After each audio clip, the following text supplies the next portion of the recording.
All right. The audio should work now. Not really sure how that happened. That was a bummer. Let's not have that bug ever happen again. The dwarves are demanding a pretty sum, but their steel's worthy of any crown. The dwarves are demanding... The voice acting, it's back. The guys say things instead of just during cutscenes. Yeah, that was a bummer. I don't know. The sheer variety of technical problems that can come up when you run a channel are fascinating and infinite, and I'll always find more. Your Majesty, a human traveler. He's offered to sell us a treasure map. Says he sought it out once, but got caught in a blizzard and now fears a return to the mountains. Yet he swears by the gods, should we follow it exactly, we shall uncover untold riches. Alright. I'll pay a tiny sum for it. It's at an opening in a bridge. Or at an opening in a cart. I mean, we should be sure. It might only be ahead of us, but let's double check behind us just in case. Don't want to be making any weird mistakes. There might have been a gap in the track. Nope. Those are the two tracks. So somewhere there's going to be a track where it stops for a bit and then comes back. And in the middle of that empty chunk of track, there's going to be that.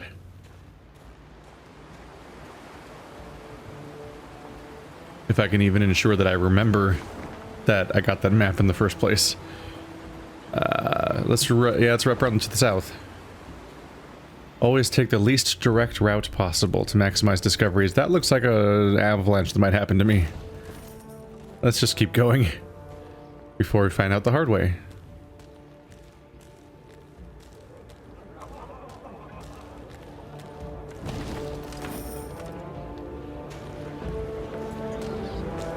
Meve noted a crowd of dwarves. There were several dozen, many holding baskets brimming with dried sausages, soft, puffy pretzels, and jugs of frothy beer. What is this gathering? She asked Gabor. These folk, they're the parents of youngsters who are to return today from their Drekthag. Gabor proceeded to explain that the Drekthag was a trek upon which the local dwarves would embark when they reached maturity. During this year-long voyage, young folk would taste of life beyond their home. Yet if they failed to return on time, they would be stripped of all rights and privileges accorded to Mahakam's natives. See, in recent years, young folks' blood's been boiling on account of the strict laws in force here. Gabor added. So, we send them out. Let them taste life in the lowlands. Once they've learned for themselves what it's like to live among humans, they come back and ain't likely to complain. It's like the Amish. Customarily, only a few dwarves ever decided to remain in the valleys for good. That year, however, was different. Deadline's the Mora, and 40 Drekthagers still haven't returned. Their parents now worried if some misfortune had not befallen them. The Mahakaman Guard had sent out patrols to the near reaches of the valleys. They returned not having seen anything distressing, while the humans living at the foot of the massif had been largely unwilling to talk. Oh. It sounds like the humans might have done something naughty and are trying to hide it. These people were having their pilgrimage in the middle of this, like when the humans are just full of war at the moment. It's a really bad time to be visiting. The guard captain, a dwarf with a fiery red beard, removed his helmet, wiped the sweat from his brow, and addressed Meve. Your Majesty, we need to find our youth. Perhaps you'd be willing to go out and search. Human folk are more like to tell you if they saw anything out of the ordinary of late. Naturally, there'd be something in it for you too. One could say I myself have lost a son. Meve gripped the captain's hand firmly. And I know well the pain that comes. I shall do all in my might to spare you at least that. Meve set off, the hopeful gazes of the dwarven parents bidding her farewell. The queen sent a scout ahead. Sometime later, she heard his horn. 3 blasts. 2 short, 1 long. An ambush! Meve expected to combat beasts or robbers. Yet upon her force descended warriors with squirrel tails attached to their helms. Scoia'tael.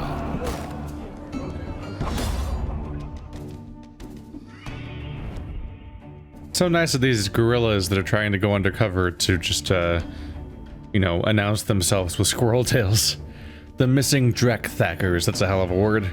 Meve was prepared for clashes with brigands, monsters, Nilfgaardians, but Scoia'tael? In the high mountains, near the very gates of Mahakam? What did they seek? The queen did not know, yet one conclusion seemed clear. At the very least, they sought her head on a pike. I was gonna... Am I mixed up here? I associate the Scoia'tael with elves, because that's how they're... You all constantly see them in that form. But the premise was supposed to be that it's supposed to be all the various non-human races and that hate humans banding together. I think this game itself specifically said that there are dwarves in the Scoia'tael army.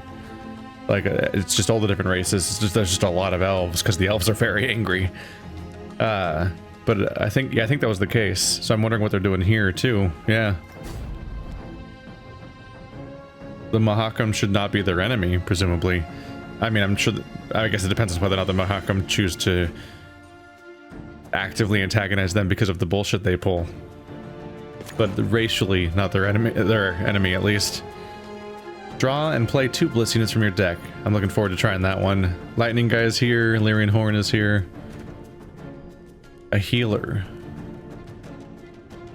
It says taken during this battle. I want to test whether or not I can hold on to you until like round 3 and get the benefit from that.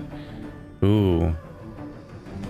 This would be a decent one to make my opening salvo stronger, perhaps. You can make him do more plays. Oh, Doggy's here. Get rid of that. There we go.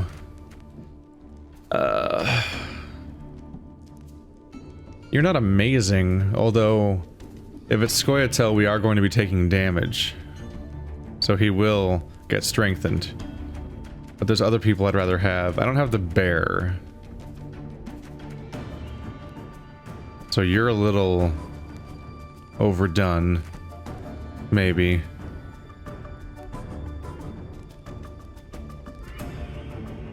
I don't know, so you're not going to attack when I play you. You're only going to strengthen by 1 per damaged person. I think I'd prefer to draw you later in the game and see if I get lucky. Because he might be stronger later, but right now he's going to suck. I don't know if I want to spend my hand on him.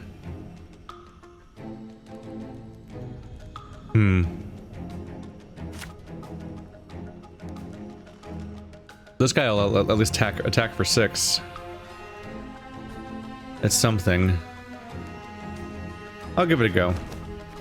Scoia'tael! Don't let them escape! Give my different cards a chance to breathe and live. No, that's not good. God, that's a strong card. Immediately, a double spawn of an effect. They say elves leave no tracks in the snow, but if you ask me, they are just a pack of village idiots babbling nonsense. The Elven Scout. So Frost is damage the lowest person by 2 every single turn. Great. So I'm gonna lose 4. I'm gonna lose 4 points every single turn, unless I stick to 1 row, which is probably the best way to counter that. But they might have ways of countering that. Damage an enemy by 5 and its adjacent units by 2. Yeah, that's one way to damage that. Being adjacent means that people that attack adjacents will be more powerful as a result. Goody.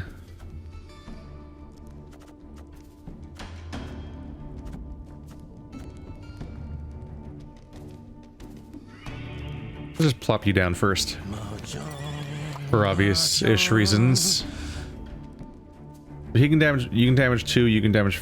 So we attack for 6 and they'd still have 3 left, so they would not die. But maybe after this guy. How many of these do I have already? Yeah, there's a dwarf. The Scoia'tael are a plague. They blight all they touch.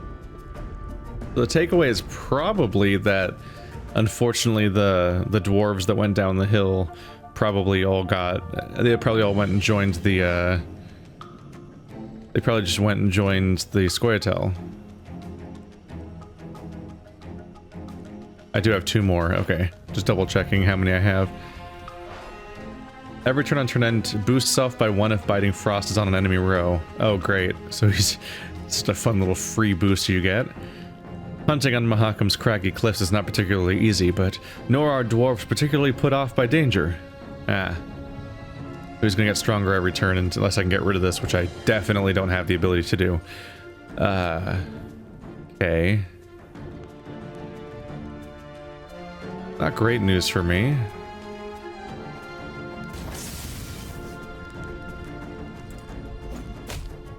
There we go. Just want to add one of you. Set the unit's power to the one on its left. So, boop. For the Queen! May not be the worst use, at least. A chance to heal up the unit. Do you attack me with yourself, right? Is that right? 5 damage? Oh, right. 5 damage from you, and then 2 from the Biting Frost. So he doesn't actually have an attacking unit on the board. He has to wait 3 turns to do that one again. And this one will go for a bit too. Alright.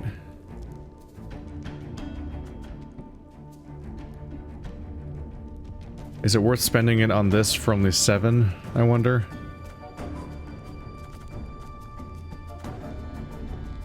It might be ideal just to keep him alive.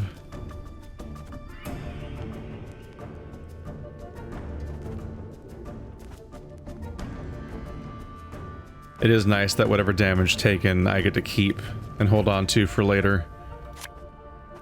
Greetings. There we go. Now he's gonna get killed by the frost. Still, this frost damage that I take, I can use in the future. They healed. Kind of thought that might happen. It's precisely what I considered might happen. Still, I took the moment to summon the dude. I might want to make this last just long enough that I get to summon the next dude to make it worthwhile for me. So I can damage 3 people by 2, you can damage somebody by 2. It won't end in that person even dying. God, you can heal someone every turn. So from here on out, I have to do killing blows or it's a waste of time, basically.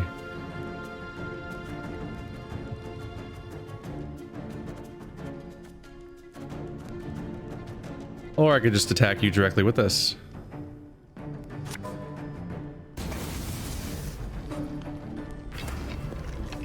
No. Didn't think about that. Didn't think about attacking the wrong person. Alright, well they can only heal allies, right? If it goes by the rules of my alchemist, that means that he can't heal himself, so that means that they should just die the moment the next turn starts unless they play another healer. You better not be able to heal yourself. I shall not fail. There you go. And boop. Finish that off. Alright. They're currently winning by 1 point. Our poor character's dead, but all of this biting frost damage is just being soaked up by Isbel, thankfully. That's nice. I think I'm gonna keep Drummer and Lemons here for the second round I try to win, and focus on using other characters until then. Might save the Decree until then too, just to be able to summon more guys. Probably want to play that after the Drummer, because this guy gets a bonus for drawing Blitz units, so if I draw Blitz units with this, then I'm actually making it harder for him to get his bonus. So I want him to go first, then him.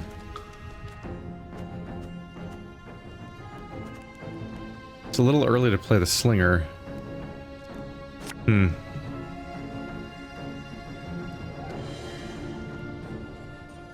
I've hit the white of an eye from half a league away. I just don't have the best plays to do besides passing, so trying to make up my mind here. Oh. A's just gonna keep getting stronger. And that hurt. Okay. Now might be a good time for Isbel to take the lead.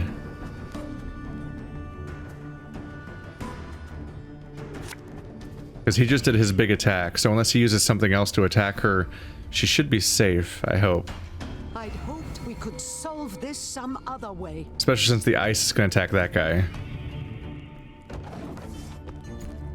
Please don't play an archer immediately to kill them. Or... Oh, passed.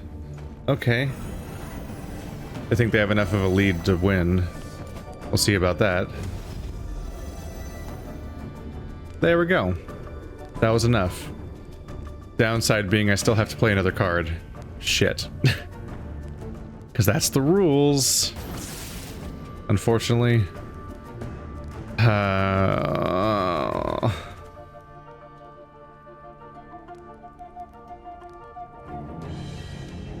think I have to throw away the crushing trap out of these options. Because these two have a system going on. I need both of them together. This is pretty strong, and that's very strong.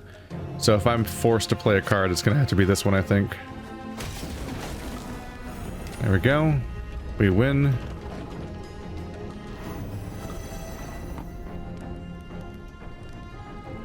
Fuck.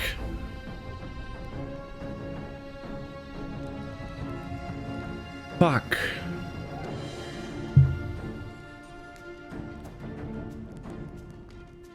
Fuck.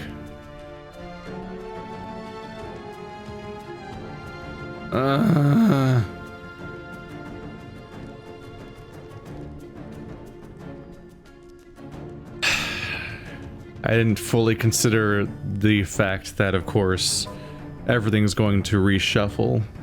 I'm not sorry, not reshuffle. All the elements that are playing are going to go, so they both get up by 1, and this hurts me by 2, making us lose again, despite everything. What a waste. Well, at least these two are conjoined now, so I can do this. And then I summon this guy automatically, which more or less fixes the problem. I'm clearly winning now. And they can't stop me, but I have to play another card now. I gotta keep these ones. They're all gonna have my deck mobility to try to make up for the fact that I have a card disadvantage, I guess.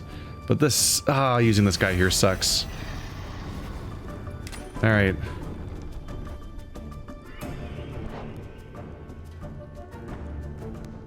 Yeah. He'll stick around, but he's not going to keep his power bonus. That's too bad. That's why they make you end your turn instead of passing. Take more damage, ass. No, you idiot! Oh no! Oh. Why do I even play video games? How does... How do I make these mistakes? Fuck. Fuck. So in case it's not clear what just happened, I reflexively hit the lightning because I spitefully want to deal damage, but by clicking on a card's ability, I have to keep playing. Even the AI has no idea what the fuck I'm doing right now.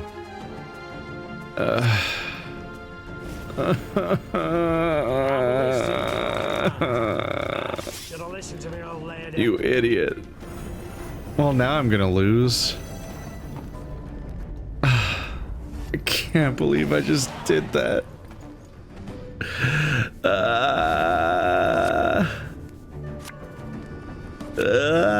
It's easier to make mistakes in a tabletop game in a video game than it is in a real tabletop game.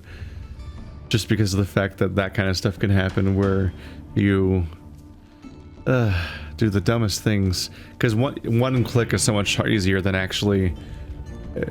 one click is such an easier way to make a mistake than actually having to play the thing.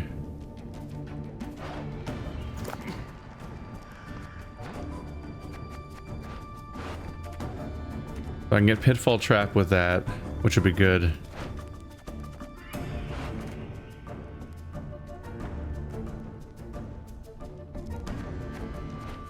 I currently have Knickers. Wait, they also had? Oh.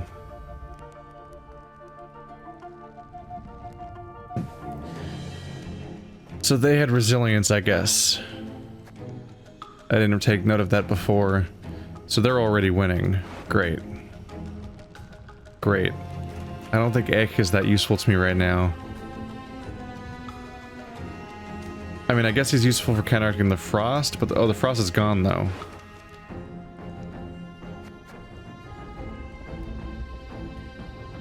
I could really use a Rayla. It's not the worst. Please give me a Rayla. Yeah. That's a pretty decent hand, at least. Okay. You know what? I'm gonna throw this round. I'll get up to 8 cards instead of 5. He'll have to throw away a card because he does too many cards in his hand. It closes his hand advantage by 1. He'll just pass because he's already winning. I was hoping that just my dog would be there and not his dwarves, because then my dog would give me an advantage and he'd have to play at least 1 card, further giving me more of an advantage.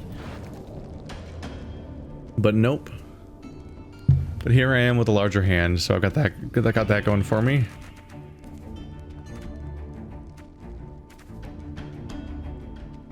Ick just isn't that good of a card, but I have no reason to think I'll get something better. But let's click on him anyway. Boink. Oh, that's pretty good. I can work with an alchemist. Okay. Okay, maybe Ick would have been a good idea if they're going to immediately do that to me. Because every time that we take damage, he would then get 1 at least. Ah, shit.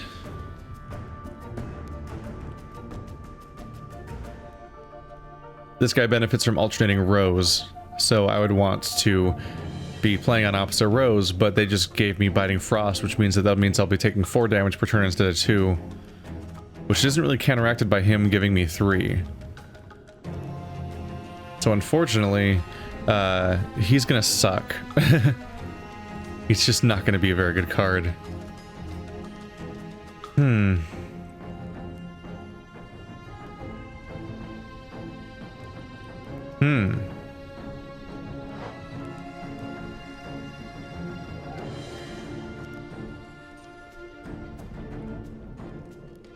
But I'll want these guys to die.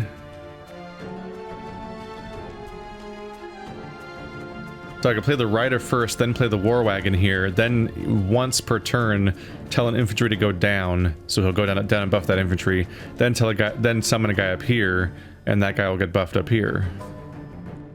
That's the way to go. Sounds like a plan to me. Yes?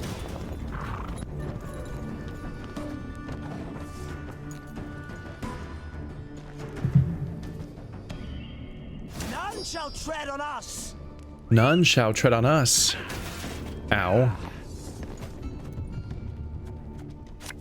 Into the War Wagon. Yeah, and those guys will get to move around like crazy.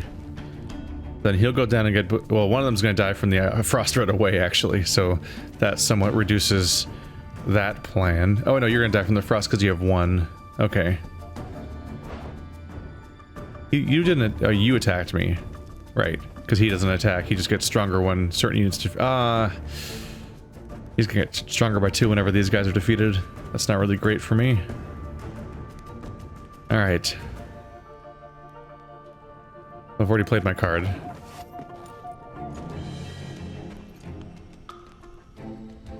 Now we will see who is weak. Yeah, they're gonna keep getting stronger. I don't like that.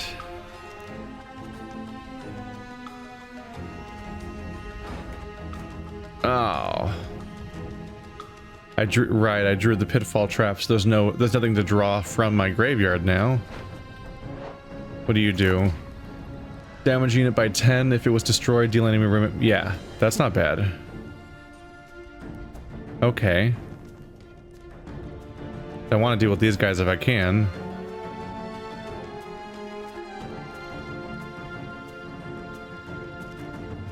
We'll start by attacking with you. And it's shared damage between the 2 of them.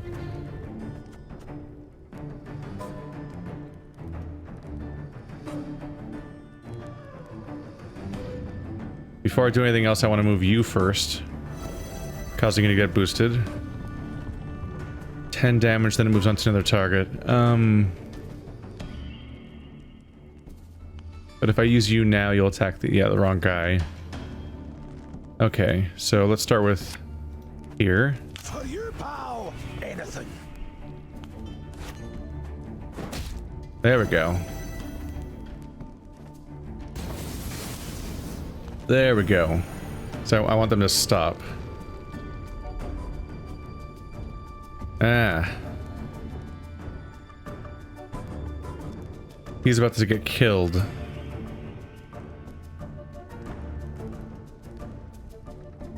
Deal 5 damage to a random enemy. I guess that could kill you.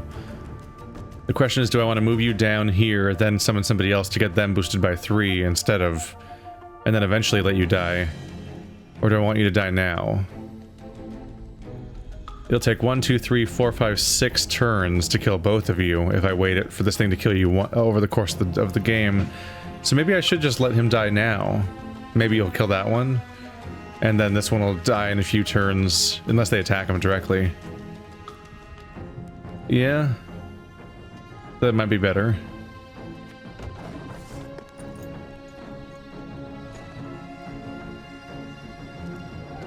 Well, if anyone's got any hooch left. Ow.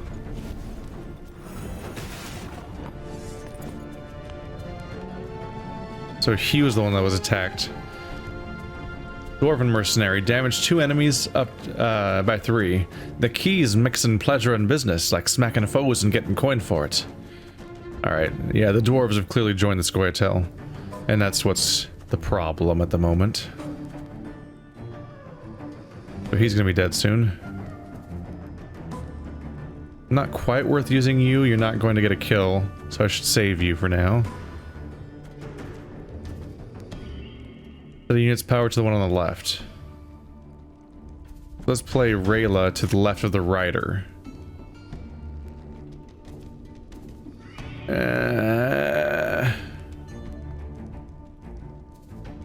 But the rider might die.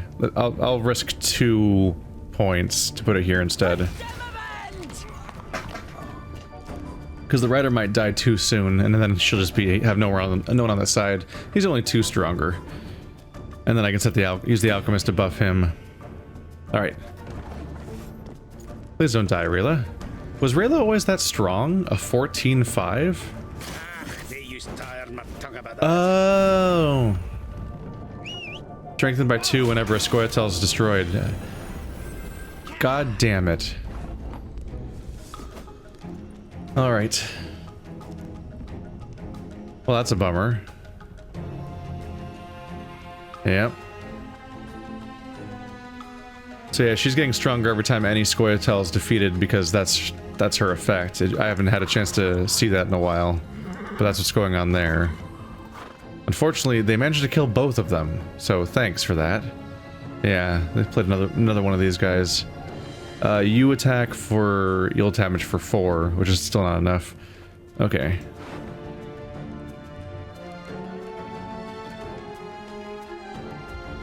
Odo's kind of a no-brainer, but I want a bomber. I think I want a bomber, yeah. Burn them away. Then bring in Odo when it's time for the secondary actions. Yeah, after this guy goes in. So let's play you first. And you'll get buffed by her amount, hopefully. I smell a leak. Burning time. Okay. So, next turn, Xavier is going to let Rayla summon 2 people. And then one of them will be Odo, causing both of them get to summon people back to back. Ooh. Burning time. Please don't kill those characters that I'm relying on the existence of, please. Oh. How's that feeling? Oh, you're not a blitz unit. You're just a dude that's gonna sit over here, I guess. Prepare to fight if you've any honor.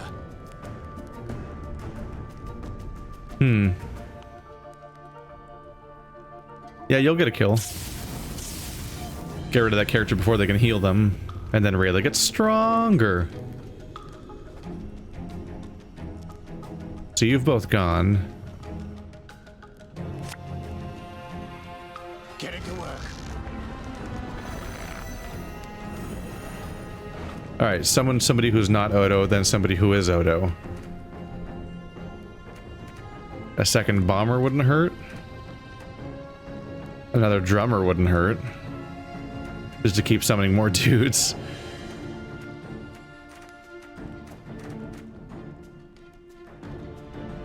Gascoigne's also just not very unpowerful. I think a second bomber is what I want to go with. You mad?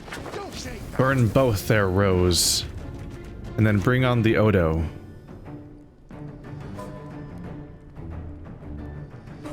Her Majesty is exceptional. Yes. That's a blitz unit. Is our row full? Yep, so we're gonna start taking damage more now. We'll be reaping blood. Coin never stinks, But no matter how rank the pouch. So because I drew a blitz unit, I got 2.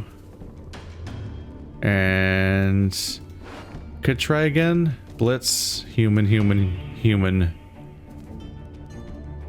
I don't have the strongest preference for card, but if I drew the blitz guy first, I'd get a double draw. I'll give it a shot. If I want to have the highest chance, though, I should use Rayla first to summon anyone else. Huh.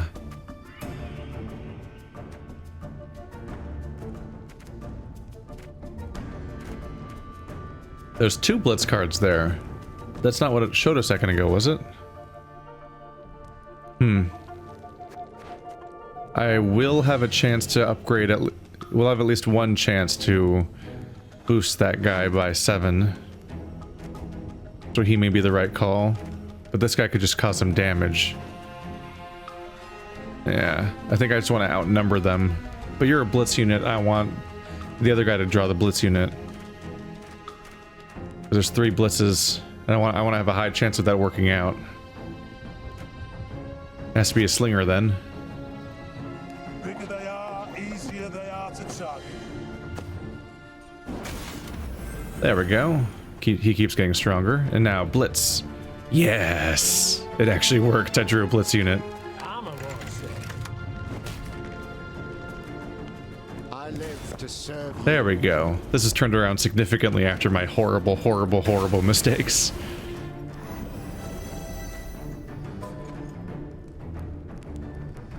Have strength, my love. Oh, they're sneaking into my team now.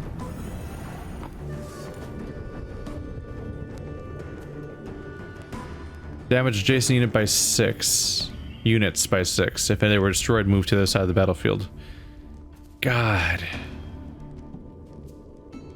So if they're not destroyed, I keep her, right? That's how this works. But I can't play anyone there that's stronger than 6. Damn it. I don't have any units to play there. If I had a strong unit, I could play them there, and then she wouldn't be able to kill them. I can't do much right now. Let's see. You boosted by... Oh wait, it's the power of the person on the left? Okay, so you can go up by 14. Is that the biggest jump? You can go up by 10. Yeah, that's the biggest jump.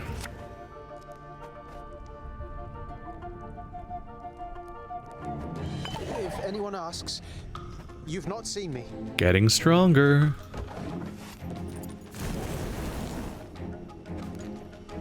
Double fire is so strong. Well, if anyone's got any hooks left. The ice is a little bit better for guaranteed damage, but now that I've doubled the fire to have a 66% chance of damaging people, covering their entire field with it and having it apply to every individual one means it's super strong. Every single unit has a chance of taking damage. That's big. Alright, so she can damage everybody that has the same value by 4.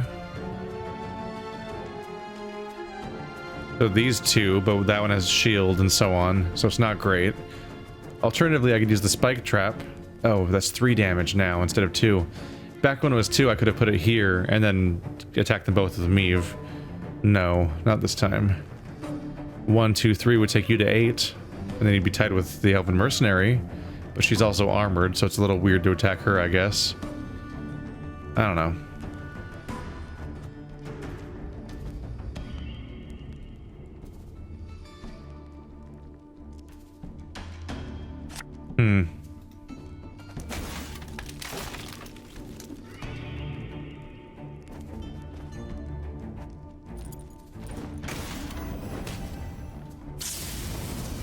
Got him. Alright. That's at least some progress, and that's the last of what I can do, right? But every time I kill somebody, Rayla gets stronger. It should be impossible for them to win. Unless they just have like a secret destroy the lowest damaged enemy unit. Oh, they had 2 of those. That's not nice. They're so young. No wonder they were easily manipulated. Yeah, the only way they could have won is if they revealed that they had some card that was getting stronger every turn for reasons I didn't know. That they just played the last turn, like, and they had 120 power. They did not have that card. As soon as the battle had come to an end, the prisoners were brought before the Queen. All, without exception, were dwarves, and all looked to be youthful dwarves. Mystery solved, muttered Meve. In fact, these were the missing Drekthagers. Instead of returning home, they had enlisted with guerrillas fighting for non-human rights. But what had prompted so drastic a decision? I was impatient. Wanted badly to turn 50. I couldn't wait to see human cities. Vitsima, Tretagor, Novigrad, said one of the dwarven prisoners while pressing a bandage to a bleeding wound. And you know the welcome that awaited me there. I was spit upon and called names. I saw ghettos, massacres. And how was I to go back to the mines after that? We must fight while we still can. Before the humans come to cut us down, we must tell the rest of ours the same. Pull all Mahakam into the fight. Meve's soldiers stood waiting for her to protest, to accuse the dwarf of lying. But the Queen could not pretend she did not understand why the dwarf had taken up arms. Without entering into a discussion, she ordered the prisoners taken to be tried and judged by their kin and elders. Along her way, Meve heard cries. She rushed to see what the ruckus was about. Upon seeing Black Rayla spattered with blood, she expected the worst. Reynard could only confirm the Queen's fears. She entered the wagon unnoticed, the wagon carrying the prisoners. She then cut their throats, one by one. 40 dwarves. Alone? They were shackled. They could not defend themselves. Rayla had nothing to say in her defense. In point of fact, she exuded pride. Mahakam had been free of Scoia'tael, till now. We'd have done all a questionable favour by bringing back a wagon full of enraged youth wearing squirrel tails. They'd have posed as martyrs for a just cause. They'd have shown off their scars and persuaded the clans to make war on humans. All that deserved to be nipped in the bud. Meve could see the blood rushing to Reynard's head. When he finally spoke, it was clear he was holding the reins of his emotions, preventing himself from exploding with some difficulty. Your Grace, we must banish her, drive her off. This was in no way ordinary insubordination. This was a grave crime. Your Majesty, you know I rarely meddle in your affairs, said Isbel. Yet for this, I cannot remain silent. This woman must go. Well, shit. That really escalated.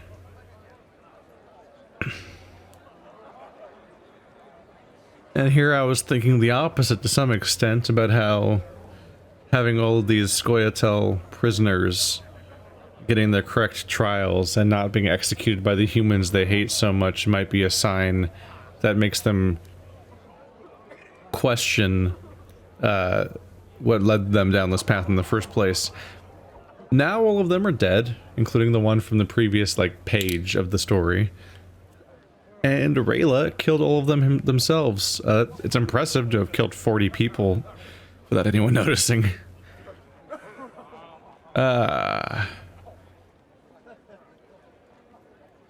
Yeah. So it's not going to just be a matter of seeing who I can keep happy among the party and stuff like that. It's going to straight up be they're going to be at odds with each other, and there's probably not a clean path. I would not be surprised if I let her stay in the party, if both of those people left right now, or one of them, or it led to them leaving in the future or something. Because that is a severe reaction. And she's such a strong card. It's brutal too, because she's super strong. Ignoring the Scoia'tael effect, it's even, there's just the fact that she can just draw a card. Any card from the deck is so powerful, and then I can give her additional uses. So normally she only does it once, but I have Xavier that can make it so she can do it 3 times. And then Odo can make it so she does it 5 times. And it's clearly overpowered. But she just went against my orders and murdered 40 people, and that can't stand. Rayla, 'tis a fine line that separates a soldier, a warrior, from one who commits murder, said Meve. That line you crossed today. You are to leave my ranks immediately, and never do I wish to see you again. Rayla said nothing. She merely bowed in an excessively courtly manner, then moved off down the slope. Yet even once she disappeared, a clear red trail remained in the snow where she had passed. A trail of dwarven blood that had dripped from her armor. This card has been removed from your army. Yeah. That sucks. The Lyrians remained silent throughout their return. Upon spying their downcast eyes and somber means, the dwarves awaiting the return of their offspring dispersed to their homes, leaving baskets full of treats in the snow. No one asked any questions of Meve. Luckily so, as the Queen would not have known how to answer.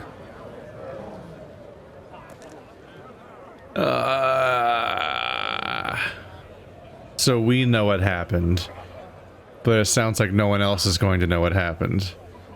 So all this happened while we were off on an adventure, because this was like an expedition that happened off camera because the place we were going to wasn't included in the map, and so we went off on a trip and came back. This was a very impactful, like, I just walked up to this guy and talked to him, and this entire sequence happened.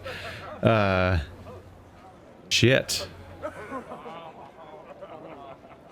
Yeah. That was a good example of a strong side quest, just in general, for an RPG. Like, that was a lot of really impactful stuff. Like, oh, all of our children are missing. Why haven't they come back? Oh, they have joined the anti-human army. Oh, that's an escalation.